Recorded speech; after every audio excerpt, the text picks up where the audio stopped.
Perú, sin duda la esencia de este planeta encantado.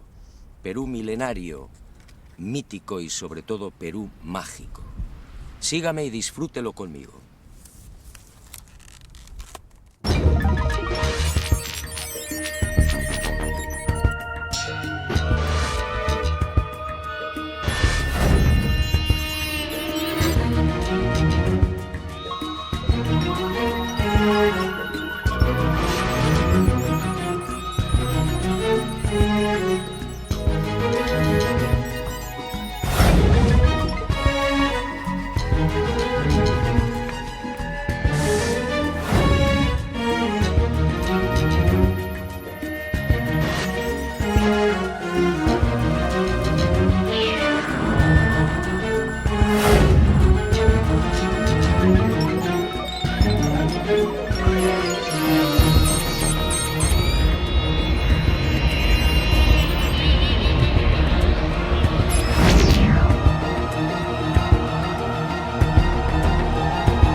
Fue hace 30 años.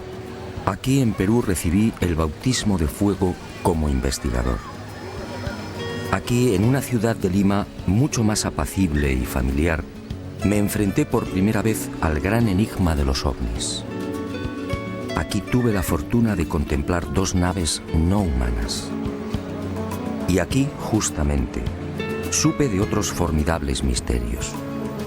Las pistas de Nazca, las piedras grabadas de Ica y el candelabro de Paracas, entre otros.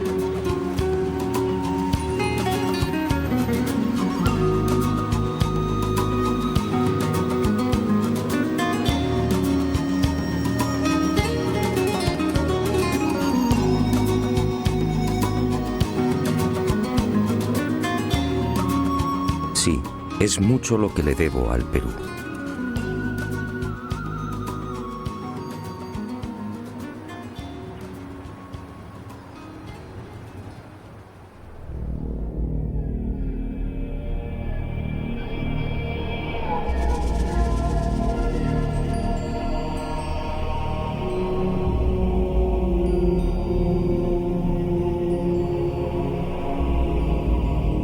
Candelabro de Paracas. Hace 30 años nadie supo darme razón del porqué de este gran tridente. Hoy la situación es la misma. Nadie sabe. Sus medidas son espectaculares. Longitud máxima 183 metros. Anchura de los brazos 3.2 metros. Profundidad de los surcos entre 1 y 1.2 metros. Y en la base un rectángulo de 20 por 14 metros.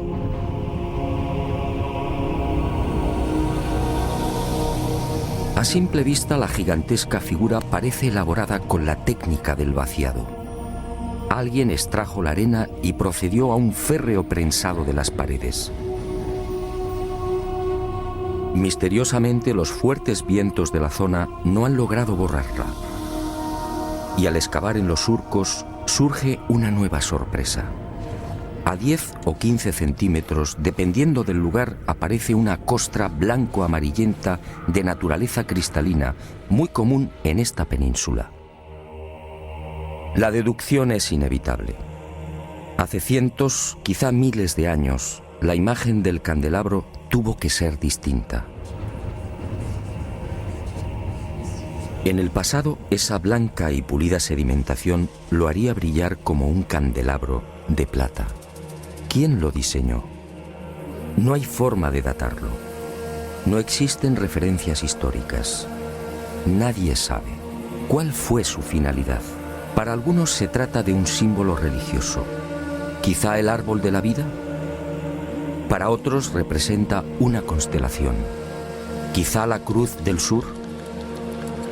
Hay quien asegura que estaríamos ante un signo ritual vinculado a sacrificios humanos.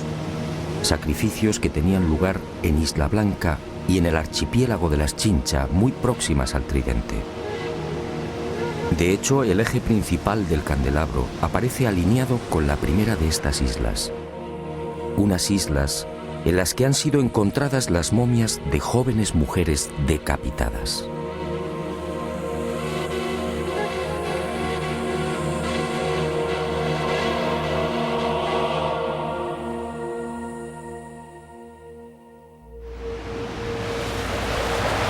Para la mayoría de los estudiosos del candelabro, estas explicaciones son dudosas. Hay algo, sin embargo, en lo que todos coinciden.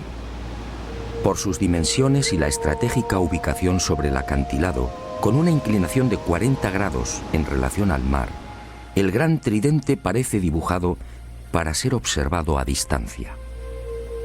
En los días claros, la figura puede ser contemplada a 20 kilómetros.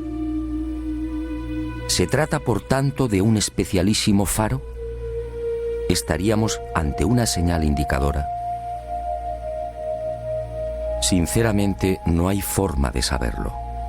El eje central y principal del tridente señala al sur, exactamente al rumbo 180 grados. En otras palabras, es falso que el célebre candelabro de Paracas esté orientado hacia los míticos y sagrados lugares de Cusco, Machu Picchu, Tiahuanaco o Nazca.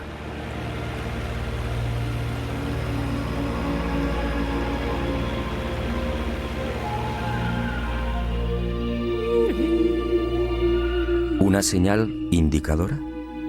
Es muy probable.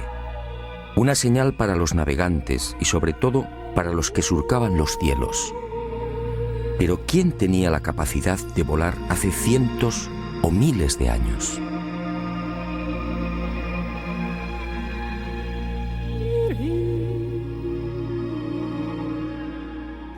La pregunta parece absurda. ¿Quién podía volar en la antigüedad? Para la ciencia está muy claro. Ningún ser humano tenía la capacidad del vuelo hace miles de años. Yo, en cambio, no estoy tan seguro. Sígame y le mostraré algo desconcertante.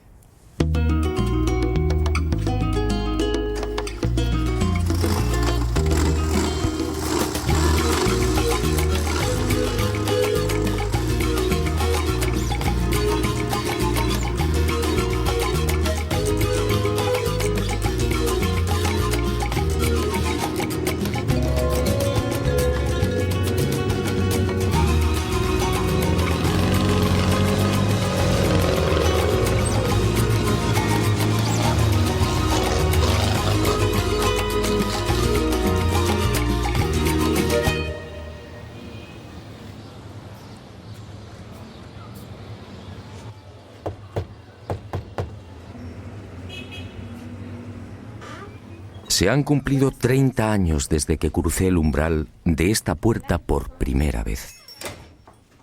Fue entonces cuando conocí otro de los grandes enigmas del Perú. Otro misterio que sigue sin respuesta y que, en mi opinión, pudiera guardar relación con esa extraña pregunta. ¿Quién era capaz de volar en la antigüedad? En esta casa museo y durante más de 3 décadas, el doctor Javier Cabrera Darquea, fallecido a finales del año 2001, fue reuniendo la más increíble colección de piedras grabadas. El conocimiento establecido, ¿verdad?, nos parece inamovible.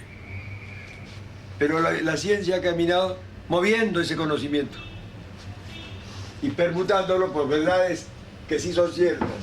Ahora,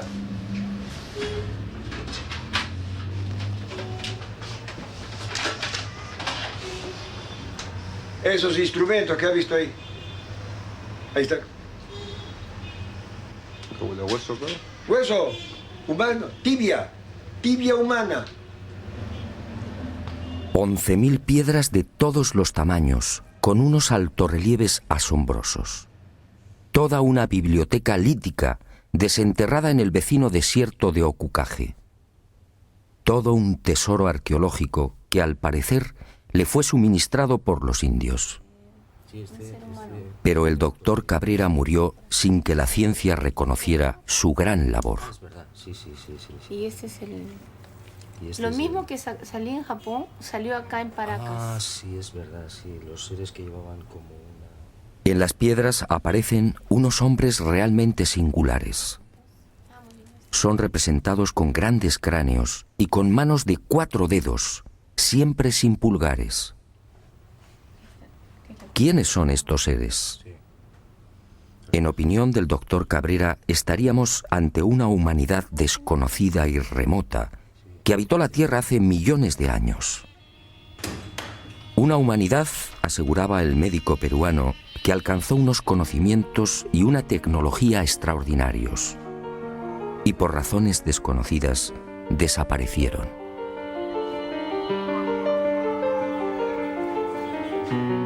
Pero antes de extinguirse, esta supuesta humanidad dejó un legado. Miles de piedras grabadas con escenas desconcertantes. Según Cabrera, se trataría de una síntesis de su historia y de su sabiduría. Veamos algunas de estas increíbles secuencias. ¿Trasplantes de órganos? ¿Un trasplante de corazón en la antigüedad? ¿Una intervención en el cerebro?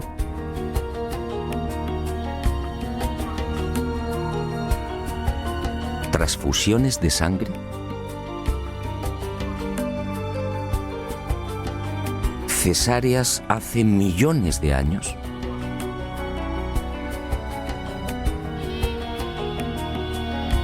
¿Representaciones de órganos humanos? ¿Hígados? ¿Corazones? ¿Riñones? ¿Cómo es posible?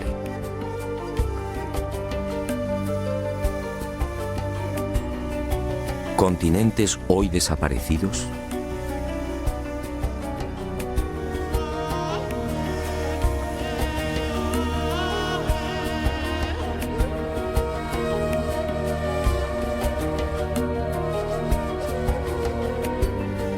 ¿Animales antediluvianos? ¿Grandes dinosaurios? ¿Hombres conviviendo con dinosaurios? ¿Hombres aniquilando a estos temibles reptiles? ¿Cómo es posible si estos animales desaparecieron hace 65 millones de años?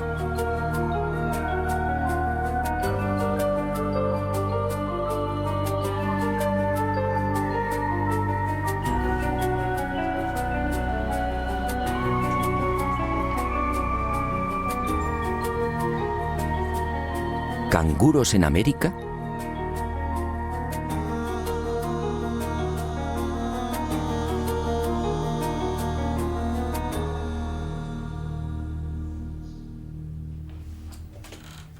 A lo largo de estos últimos 30 años, en las numerosas visitas a Ica y al desierto de Ocucaje, traté de descubrir el yacimiento del que supuestamente se extraían las piedras grabadas. Y a veces también se encuentran seguidas. Pero eso fue inútil. Ni los indios ni Javier Cabrera aceptaron mi propuesta. Era su gran secreto. Pero el destino me reservaba otra sorpresa. Muerto el doctor Cabrera, las circunstancias cambiaron.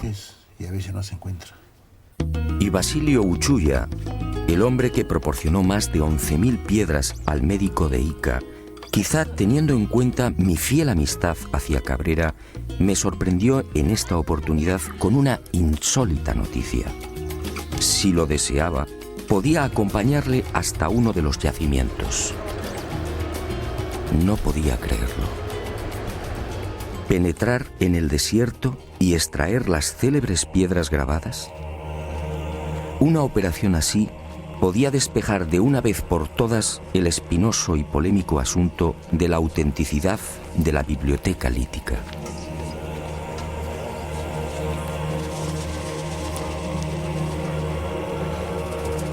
Eran las 08 horas de un caluroso miércoles 16 de enero del año 2002.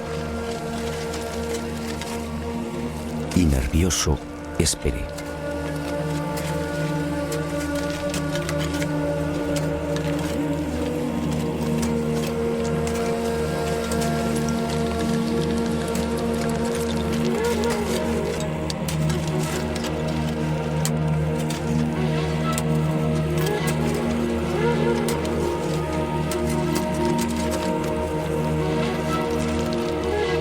45 minutos más tarde, el corazón me dio un vuelco. Uno de los indios, Omar, detuvo la pala y señaló una piedra todavía semienterrada. Y observamos que el terreno está perfectamente apelmazado. Por tanto, es muy difícil que aquí haya habido algún tipo de manipulación previa. De momento, terreno completamente intacto, apelmazado. No podía sin creerlo. posibilidad de manipulación. Ya cede.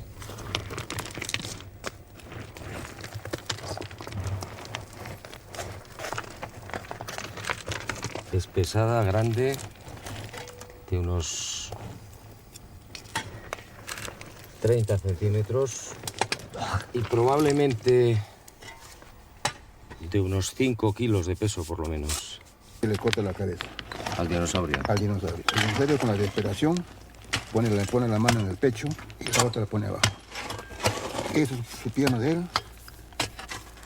Su otra mano que el indio corre a matarlo. Su plumaje. Y a este primer hallazgo le siguieron otros. Los indios descubrieron nuevas piedras grabadas a razón de una cada 10 minutos. Es la tercera Todas piedra ellas, que en encontramos apariencia, en habían sido aproximadamente sepultadas mucho tiempo 40 antes. minutos. La ha encontrado Omar, ¿no? Sí. Omar. Sí. Y vamos a proceder a la extracción. Volvemos a insistir, terreno completamente apelmazado, que no se ha tocado evidentemente pues en muchísimo tiempo.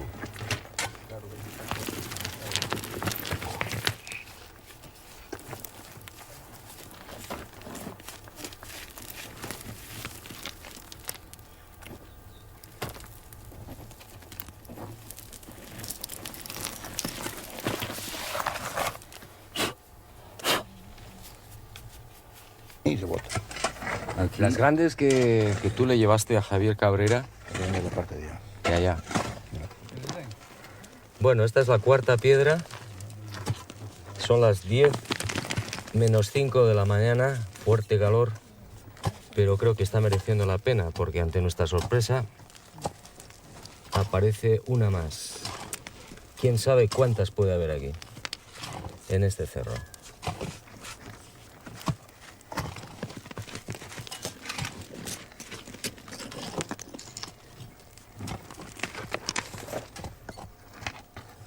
Hoy, 16 de enero del año 2002, a las 10 de la mañana, en pleno desierto de Ocucaje, Basilio Uchuya ha accedido a llevar por primera vez a un equipo de televisión hasta uno de los yacimientos de las célebres piedras grabadas de Ica.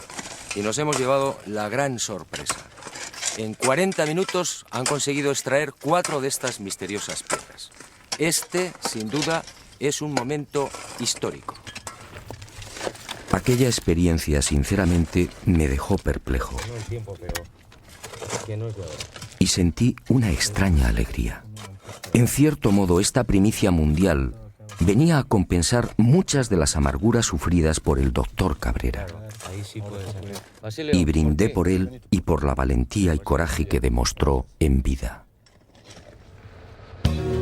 Pero este importante hallazgo solo era el principio de una nueva investigación.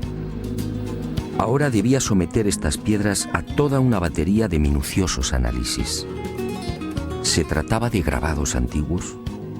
¿Estábamos ante una humanidad perdida y remota? Y el enigma de Ica se oscureció mucho más. ¿Quién podía volar en la antigüedad? En la biblioteca lítica de Ica aparece grabado con nitidez: hombres prehistóricos volando sobre grandes pájaros. ¿Los domesticaron? ¿Se trata de gigantescos reptiles voladores? ¿Y qué decir de estos pájaros de aspecto mecánico? ¿Qué quisieron representar? Y cuerpo humano. Entonces, un momentito. Ni qué decir tiene que la arqueología oficial no acepta las teorías y conclusiones del doctor Cabrera de Arquea. Para la ciencia, la humanidad, nuestra humanidad, es la única. Y ceñidos a esta premisa, los arqueólogos peruanos se niegan incluso a examinar las piedras grabadas. Poco importa que los informes solicitados en su día por el doctor Cabrera a diferentes laboratorios revelen una misma y antiquísima pátina en la totalidad de las piedras. Que es curvo, que es limitado.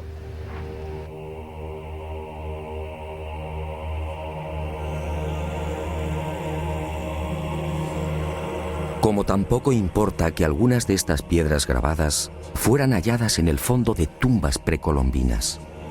Este fue el caso del rector de la Universidad de Ingeniería de Lima, Santiago Agurto, quien en 1961 descubrió 4 de estas piedras en otras tantas tumbas al sur de Ica. Tumbas cuya antigüedad fue estimada en 2.300 años.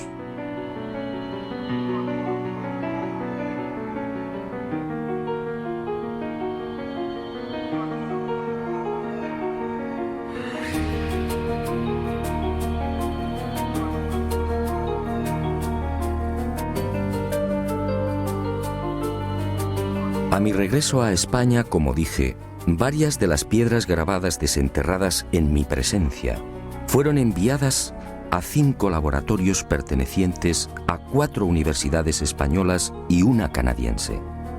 Aunque los estudios no han concluido, los primeros análisis arrojaron el siguiente resultado.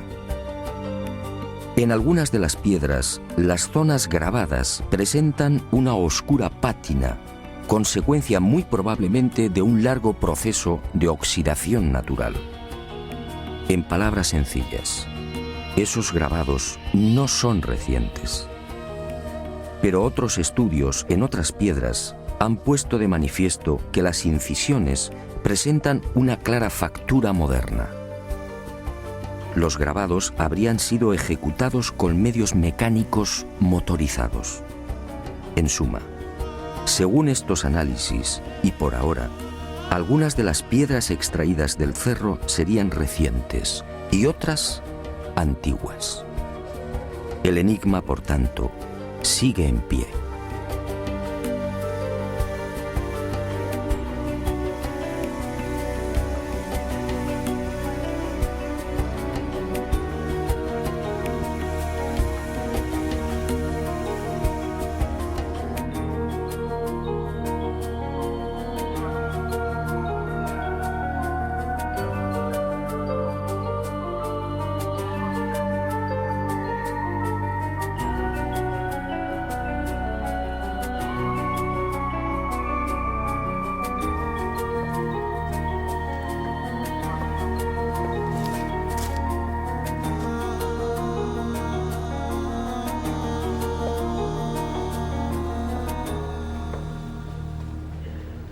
Sea como fuere, lo cierto es que los antiguos peruanos parecían obsesionados con el hecho de volar. Esta es otra prueba, una prueba determinante.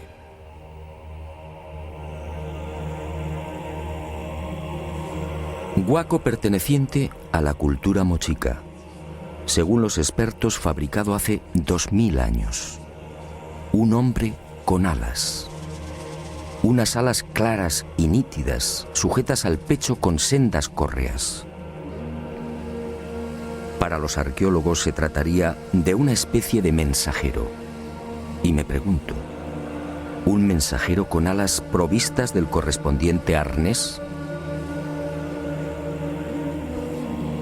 ¿No es más lógico pensar en la representación de un hombre que podía volar?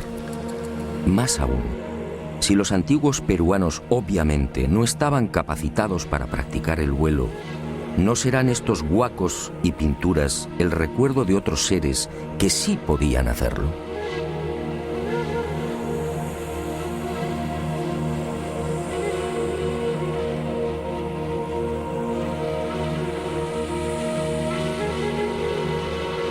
Dioses que sobrevolaron el Perú y que marcaron para siempre la memoria de los primitivos pobladores.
El recuerdo de unos dioses. Quizás sea esta la explicación a las célebres y siempre fantásticas líneas y pistas que podemos contemplar en la desértica pampa de Nazca. Cientos de líneas kilométricas, cientos de pistas que asombran y confunden. Cientos de figuras dibujadas en un paño de casi 600 kilómetros cuadrados, estratégica y misteriosamente concentradas en las pampas y cuencas de Jumana, Santa Cruz, Río Grande, Palpa, Ingenio y Nazca.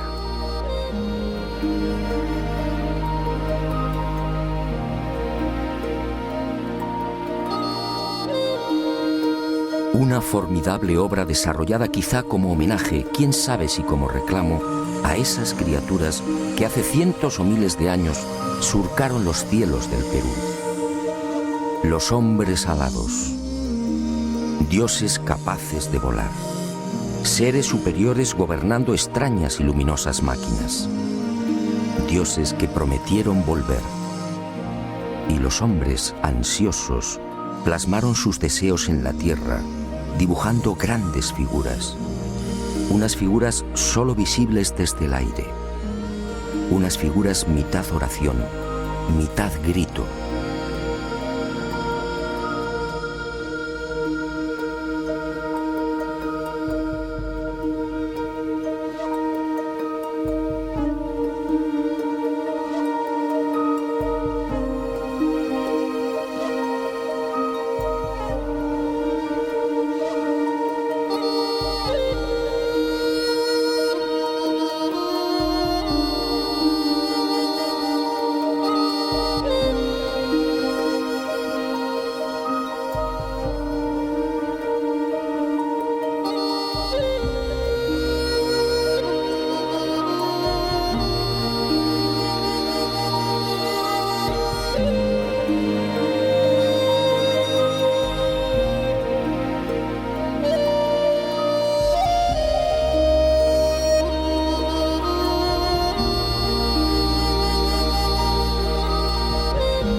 Más de 200 figuras como esta pueden ser contempladas en la actualidad en el Valle de Nazca, probablemente una de las zonas más secas de la Tierra.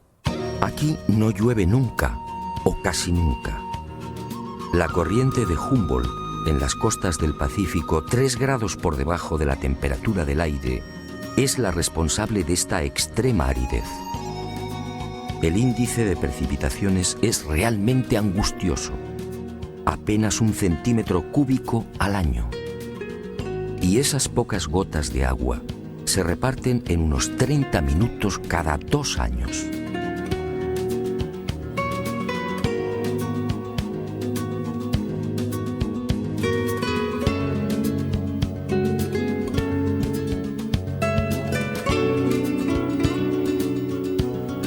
Esta circunstancia ha permitido, en definitiva, que las líneas, pistas y figuras de Nazca se conserven casi intactas a lo largo de los siglos. Y a la ausencia de lluvias hay que añadir también otro interesante y peculiar factor que ha preservado casi milagrosamente la integridad de este tesoro. Los guijarros de la pampa, sometidos durante el día a fuertes temperaturas, acumulan el calor, creando una especie de colchón que aísla la superficie del terreno y sobre el que se deslizan vientos y arenas. Me parece buena la interpretación porque eso hace de que se genere ese colchón que tú mencionas, el Valle de Taruga o en la zona de Palpa, ¿no? Donde también vemos inmensa cantidad de...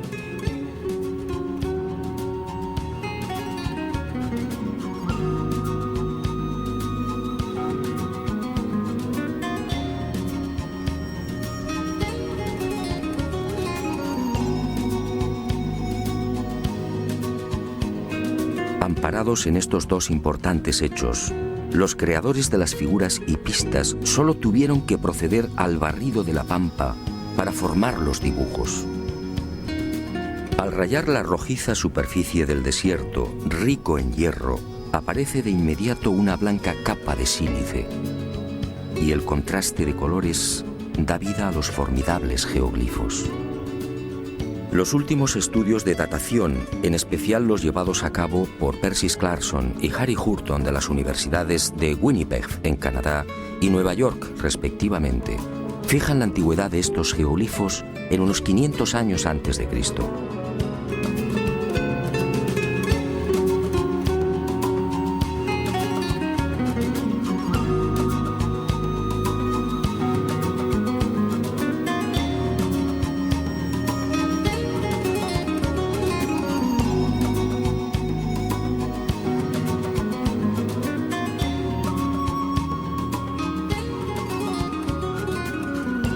A diferencia de lo que sucede con el candelabro de Paracas, estas figuras de la pampa nasqueña sí disponen de un respaldo histórico.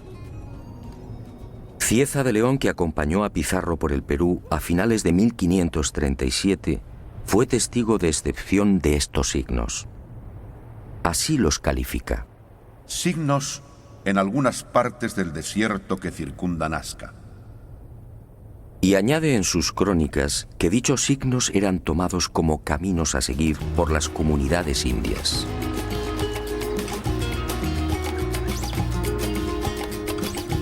En esa misma época, otro español, el soldado Francisco Hernández, acampa durante una semana en Nazca y escribe en su diario: Los indios trazaban grandes líneas en el suelo.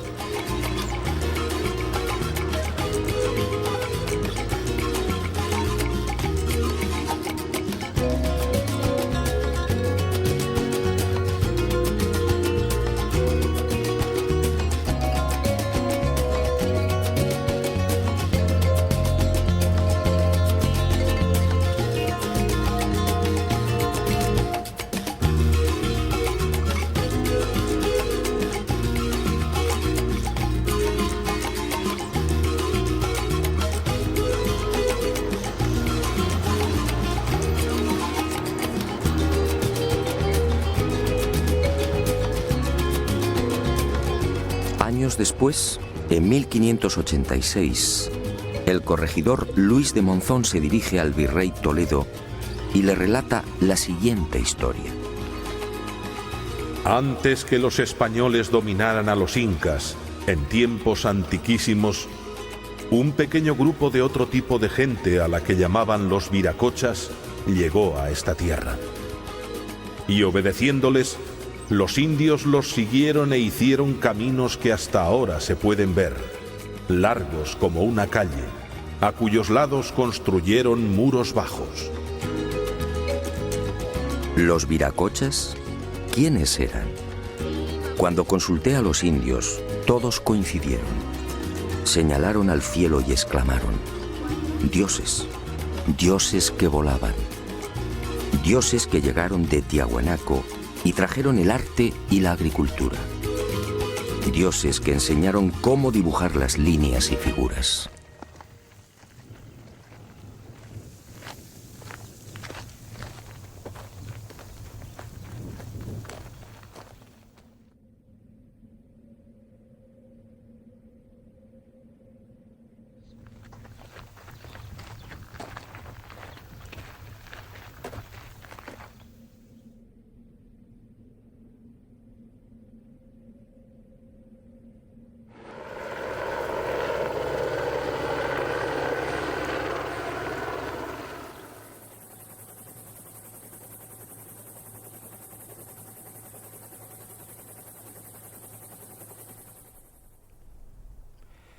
Pero además de estas célebres figuras, los antiguos pobladores de La Pampa crearon otros símbolos no menos misteriosos. Unos dibujos que voy a ofrecerle en primicia. Sígame y juzgue por sí mismo.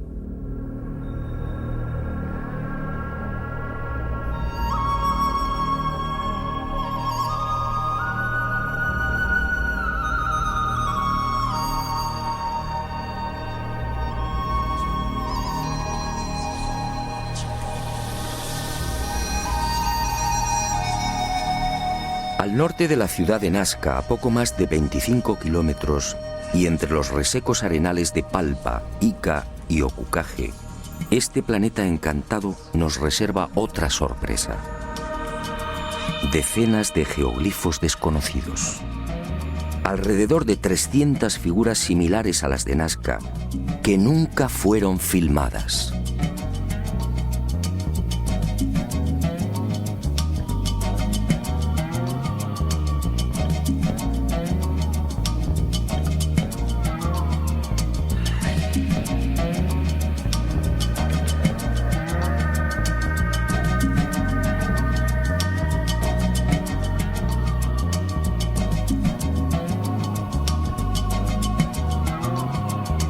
La huella de la serpiente. Más de 10.000 orificios de 1 metro de profundidad y 90 centímetros de diámetro que trepan por laderas y cerros. Nadie sabe qué significan.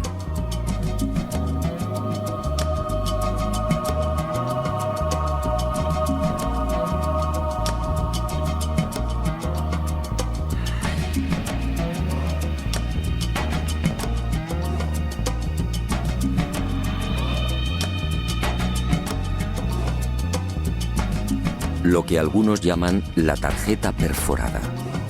Otra enigmática sucesión de puntos en forma de aspa, excavados a lo largo de 15 columnas o líneas paralelas. ¿Se trata de un sistema de navegación aérea? Nadie lo sabe. El gigante de cabeza cuadrada. Otro ser enigmático coronado con plumas o antenas. Una figura antiquísima, probablemente de mayor antigüedad que las de Nazca, que levanta los brazos mostrando unos objetos igualmente desconocidos. Y en las laderas de los cerros próximos, nuevos gigantes. Seres que parecen saludar a quienes se acercan por el aire. Y en Pozo Santo y en el cerro de Cabeza Larga, más señales.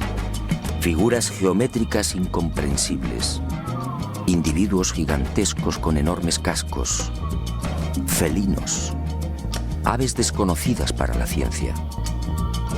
Todo un misterio, un irritante misterio.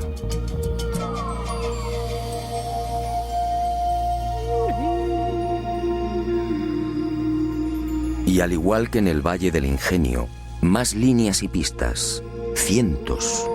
Pistas de hasta 14 kilómetros.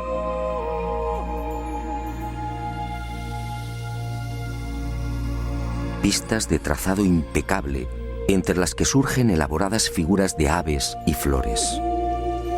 Imágenes que lamentablemente, como dije, están siendo destruidas por la mano del hombre. Y en el calcinado arenal de Ica, otro desafío. Esta figura fue descubierta en 1984 por los pilotos de Aerocóndor en la hacienda San Javier. Desde entonces recibe el nombre de la Estrella de San Javier. Mide 64 metros de diámetro y constituye sin duda el más arduo de los jeroglíficos. ¿Qué significa la Gran Cruz central? ¿Cómo debemos interpretar los 200 orificios y las decenas de líneas que unen los círculos? ¿Estamos ante un mensaje matemático?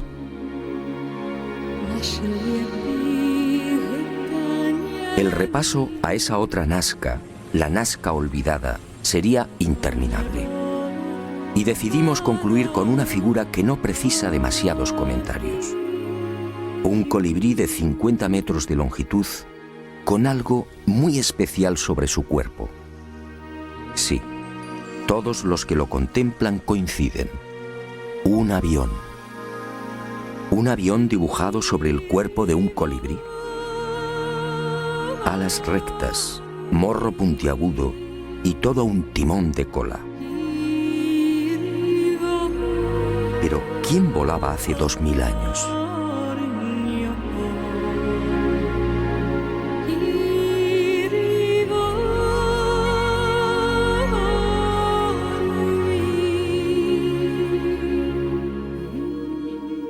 El enigma de Nazca ha cumplido 75 años. En 1927, el antropólogo Toribio Mejía era el primero en enfrentarse a este gigantesco y misterioso tablero.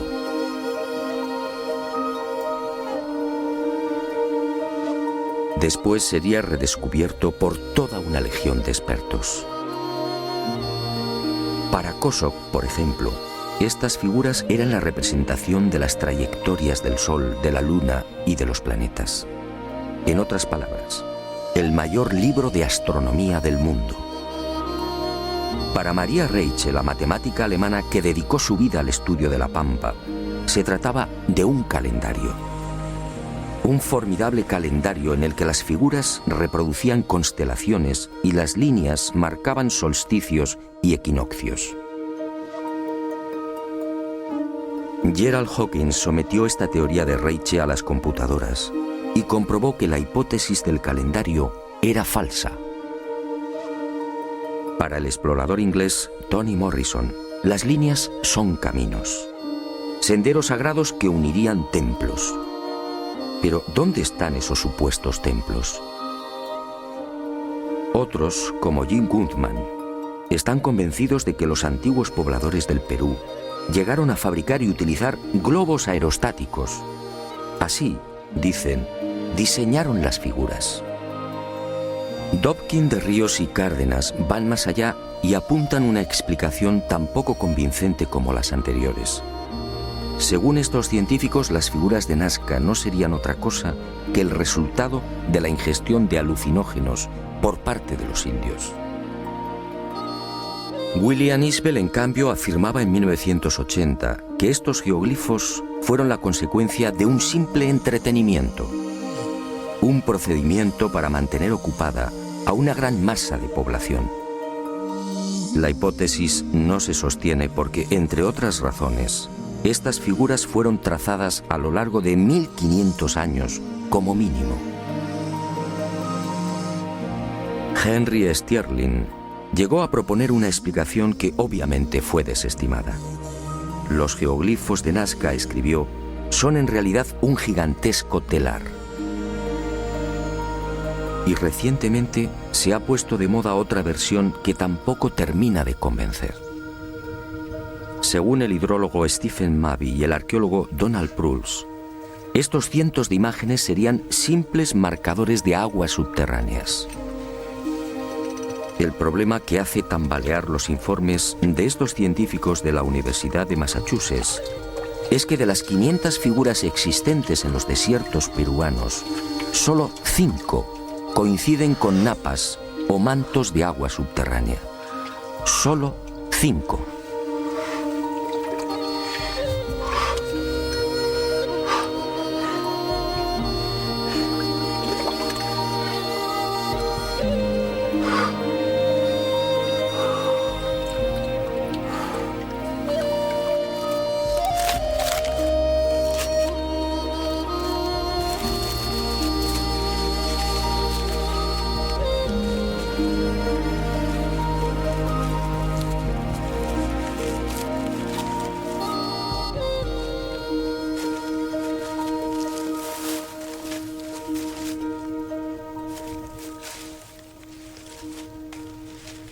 Es evidente que ninguno de estos investigadores y científicos se interesó jamás por la opinión de los indígenas. Yo sí lo he hecho. Y esta es mi conclusión. La tradición peruana dice: hace mucho tiempo, sobre esta pampa descendieron unos seres que podían volar. Fueron los viracochas, los dioses llegados del este. Unos hombres buenos que trajeron la paz, la concordia y el progreso. Y fueron esos dioses quienes dibujaron las primeras líneas y figuras. Después, nosotros, los hijos de los viracochas, seguimos su ejemplo y aprendimos a dibujar en la arena. Ellos lo verán algún día y regresarán, y regresarán, y regresarán, y regresarán, y regresarán, y regresarán, y regresarán, y regresarán.